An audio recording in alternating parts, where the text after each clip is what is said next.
여러분 안녕하십니까? 광주 MBC 뉴스데스크입니다. 전라남도가 매년 예산을 편성해 전남도청 전체 부서에 할당하고 있는 이 사무관리비 횡령 의혹에 대한 뉴스, 오늘도 이어가도록 하겠습니다. MBC 보도를 통해 혈세가 부적절하게 쓰이고 있다는 사실이 알려진 뒤 전남도청 분위기는 무겁게 가라앉았습니다. 올해 전라남도 사무관리비는 700억 원대에 달하는 걸로 확인됐습니다. 김진선 기자가 취재했습니다. 전남도청은 한사코 사무관리비 규모를 MBC에 공개하지 않았습니다. 자료 작성을 이유로 시간을 끌다 끝내 예산 내역을 내놓지 않은 겁니다. 예산실에서 거의 좀 보고하고 있다는 게요. 아마 연락할 겁니다. MBC 취재에는 응하지 않았던 전남도청. 결국 전남도 의회의 공식적인 자료 제출 요구에 사무관리비 예산을 공개했습니다. 사무관리비를 쓰는 전남도 본청 조직은 12개 실국 62개과 250개 팀. 전라남도가 도의회에 보고한 올해 사무관리비 총액은 769억 원에 달했습니다. 지난해보다 113억 원이 늘었습니다. 그런데 사무관리비는 스마트워치와 태블릿 PC 등 고가의 전자제품을 비롯해 건강보조식품, 소소한 생활용품까지 사적 몰품을 사는 쌈짓돈이 됐습니다. MBC 보도 직후 전남도청 고위 간부들이 오늘 긴급회의를 했지만 도민 사과 등 세금 횡령 의혹 등에 대한 공식 입장은 내놓지 않았습니다. 이거에 대해서 어떻게 할 것인가라는 예차 고민은 했습니다. 어떻게 해야 될 것인가에 대해서는 아직. 하지만 전남도청 공무원들 사이에서는 자성의 목소리와 비판이 교차하는 분위기가 감지됐습니다. 사무관리비의 사적 사용은 오랜 관행이었다. 예산 결재권자인 간부들의 책임 없이 힘없는 서무 담당자들의 일탈로만 봐서는 안 된다는 지적이 공무원 노조 홈페이지에 이어졌습니다. 이런 가운데 공무원 노조 홈페이지가 돌연 접속이 안 되는 일까지 빚어졌습니다. 노조 핵심 관계자와 접촉을 시도했지만 연락이 닿지 않았습니다. 그것도 먹고 시작하셨어요. 전남도청 노조 홈페이지요. 네. 지금 서버가 저번에도 한번 그러더니 갑자기 다운됐다. 한편 정의당 전남도당은 전라남도의 사무관리비 부정 사용에 대한 철저한 감사를 촉구하고 공직기강을 확립하는 계기로 삼아야 한다며 비판했습니다. MBC 뉴스 김진선입니다. 나주시는 지역의 대표 농특산품인 배를 홍보하기 위해 약 30년 전에 국내 유일의 배 박물관을 지었는데요. 매년 적지 않은 예산을 들이고 있지만 하루 평균 방문객은 5명에 불과합니다. 이를 살려보겠다며 나주시는 거액의 예산 투입을 준비하고 있습니다. 김초롱 기자가 취재했습니다. 나주 배박물관입니다. 배 품종과 생장, 재배 방법 등이 설명되어 있고 옛 기록과 농기구 등 배 관련 유물 555점이 있습니다. 하지만 20여 년 전 설치된 시설이 대부분이고 통계 정보는 최신 내용이 아닙니다. 방문객도 찾아보기 힘듭니다. 관심 있어 하지는 않는 것 같은데요, 다들. 배 있다는 것은 아는데 사람이 이게 출입하는 건 그걸 본 적이 없어요, 여기서. 1992년 개관 이후 지난해 초까지 나주 배박물관에 찾은 방문객은 연평균 1,800명대로 하루 평균 5명이 찾아오는 셈입니다. 보성 한국차 박물관의 약 3% 수준입니다. 접근성이 떨어지는 게 시민들에게 외면받는 주요 원인으로 지목됩니다. 배의 본고장인 금천면을 택했지만 박물관이 주거 지역에서 먼 외딴 곳에 위치해 있고 나주 배연구소 등 관련 기관과도 멀어 시너지 효과도 내지 못하게 됐습니다. 이런 문제를 해결하기 위해 지난 2021년 나주시는 13억 원을 투입해 지금의 박물관 자리 옆 토지와 나주 배원예농협 건물을 매입할 계획을 냈습니다. 완전히 새로운 박물관을 추가로 짓겠다는 겁니다.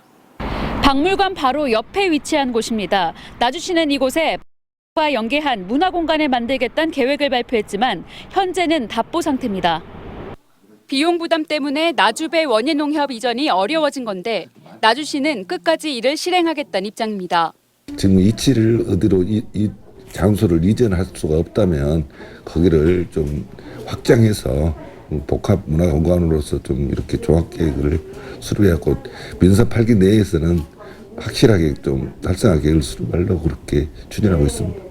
준공부터 내부 보수공사 등 지금까지 박물관에 투입한 예산만 21억 원. 막연한 계획 속에 인건비와 행사 운영비 등 매년 약 1억 원이 추가로 들어가고 있습니다. MBC 뉴스 김초롱입니다. 코로나19 때문에 그동안 열리지 못했던 축제들이 올봄의 본물처럼 쏟아지고 있습니다. 특히 순천만 국제정원 박람회는 다음 주 10년 만에 두 번째 막을 올리는데요.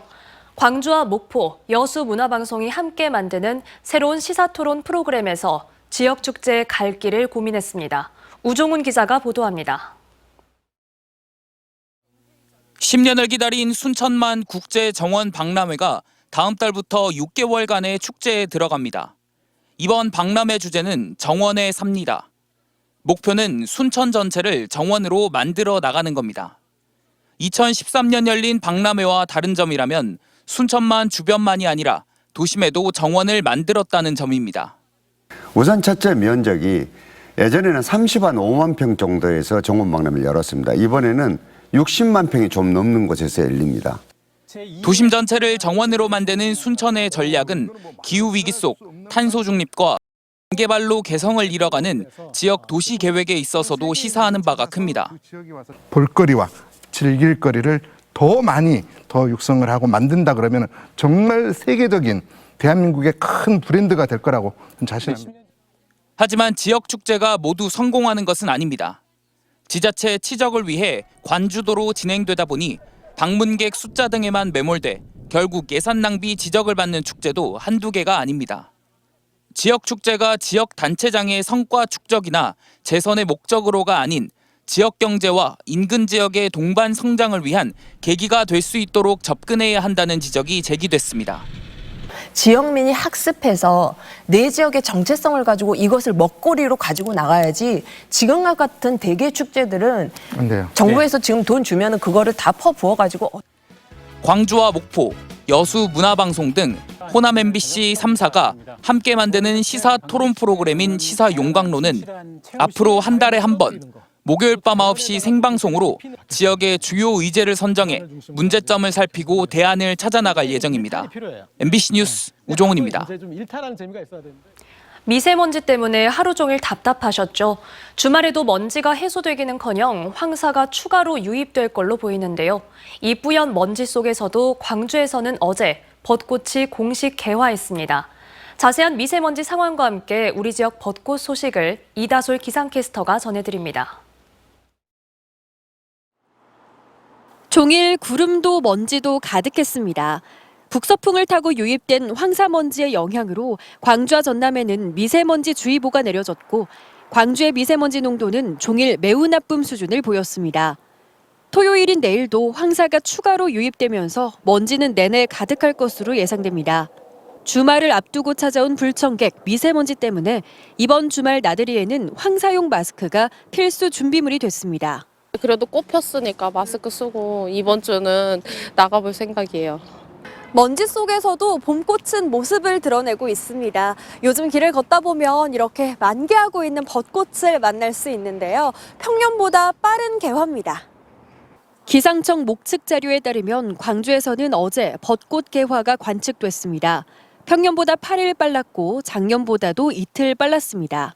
이처럼 벚꽃이 빠르게 개화한 이유는 높은 기온이 이어진 데다 일조량도 많았기 때문입니다.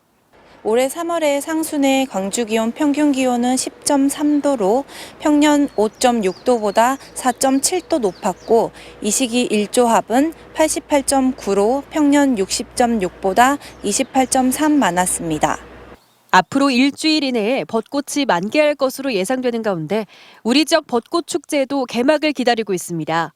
일주일 뒤면 한국의 가장 아름다운 길로 꼽히는 구리의 섬진강변 벚꽃길에서 구리의 300리 벚꽃축제가 기존보다 더 큰 규모로 개최되고 화려한 벚꽃길을 자랑하는 영암 왕인박사 유적지에서도 만발한 벚꽃과 함께 영암 왕인문화축제가 개최됩니다. 이외에도 나주 한수제 벚꽃길, 보성 대원사 벚꽃길에서도 아름다운 벚꽃을 감상할 수 있습니다. 한편 이번 주말 미세먼지만 아니라면 무난한 날씨가 예상됩니다. 가끔 구름 많은 가운데 기온은 오늘과 비슷하겠습니다. MBC 뉴스 이다솔입니다. 더불어민주당 중앙당이 광주 군공항특별법 국회 통과를 위한 긴급회의를 개최합니다. 박홍근 원내대표 주관으로 오는 28일 오후 열릴 회의에는 국방위 김병주 간사와 송갑석 의원, 김성환 민주당 정책위 의장과 진성준 원내 수석 부대표, 또 최근 대구 경북 신공항특별법 법안 소위 통과를 이끈 국토위 법안소위원장인 최인호 의원 등이 배석합니다. 한편 강기정 시장과 송갑석 의원은 오늘 면담을 갖고 광주 군공항특별법 처리를 위한 공동 노력을 재확인했습니다. 보문문화복지재단이 보호 종료 아동의 자립지원 프로젝트에 써달라며 후원금 1억 5천만 원을 전달했습니다. 기탁금은 초록우산 어린이재단 광주지역 본부를 통해 보호 종료 아동의 자격증 취득과 심리정서 지원 사업 등에 쓰일 예정입니다. 전달식에는 어린이재단 전국 후원회장인 배우 최보람 씨 등이 함께했으며 보문문화복지재단은 지난 2013년 설립 이후 장학사업과 함께 동공미술관 운영 등 다양한 문화복지 사업을 해오고 있습니다. 한국방송광고진흥공사가 광주 전남 지역의 소상공인들의 방송 광고를 지원하고 있습니다. 코바코는 오늘 광주 유탑호텔에서 광주 전남 지역에 있는 19개 기업과 소상공인 방송 광고 지원 협약식을 갖고 광고 마케팅 전반을 지원하기로 했습니다. 협약에 따라 선정된 소상공인들은 방송 광고 제작비와 송출비의 90%를 지원받고 방송 광고 기획과 효과 분석 등에 대한 조언도 받을 수 있습니다. 제8회 서해 수호의 날 기념식이 광주에서 열렸습니다. 광주지방보훈청은 오늘 오전 정부 광주합동청사에서 기념식을 열고 제2연평해전과 천안함 피격, 연평도 포격전 등에서 서해를 지키다 산화한 55명의 용사들을 기렸습니다. 정부는 서해 수호를 위한 희생을 기억하고 국민의 안보 의식을 북돋기 위해 지난 2016년부터 매년 3월 네 번째 금요일을 서해 수호의 날로 기념하고 있습니다. 남도 미식의 원형을 대대로 지켜온 명인들의 맛과 정성을 대물림한 이들이 모여 연구회를 결성했습니다. 식품 명인 대물림 연구회는 오늘 광주 동구 인문학당에서 출범식을 갖고 본격적인 활동에 들어갔습니다. 연구회는 앞으로 국내외 미식 투어와 외식 현장을 조사하고 현대인의 입맛에 맞는 미식 연구를 이어나간다는 계획입니다. 오늘 낮 12시 20분쯤 신안군 흑산항 인근 바다에서 해군 부사관인 40대 남성이 숨진 채 발견됐습니다. 목포 해경은 해군 부사관이 출근하지 않았다는 신고를 받고 출동해 수색을 하던 중 바다에서 부사관을 발견했으며 가족과 인근 주민들을 상대로 정확한 사망 경위를 조사하고 있습니다. 어제 국회에서 처리된 양곡관리법이 의장 중재안으로 가결되면서 원안에서 후퇴했다는 지적이 나오고 있습니다.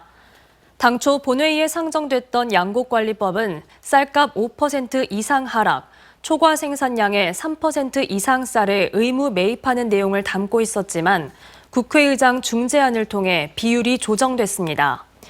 이에 반발해 양곡관리법 개정을 주도했던 민주당 서삼석 의원을 비롯해 4명의 의원과 정의당과 무소속 의원 3명 등 모두 7명이 표결에서 기권했습니다.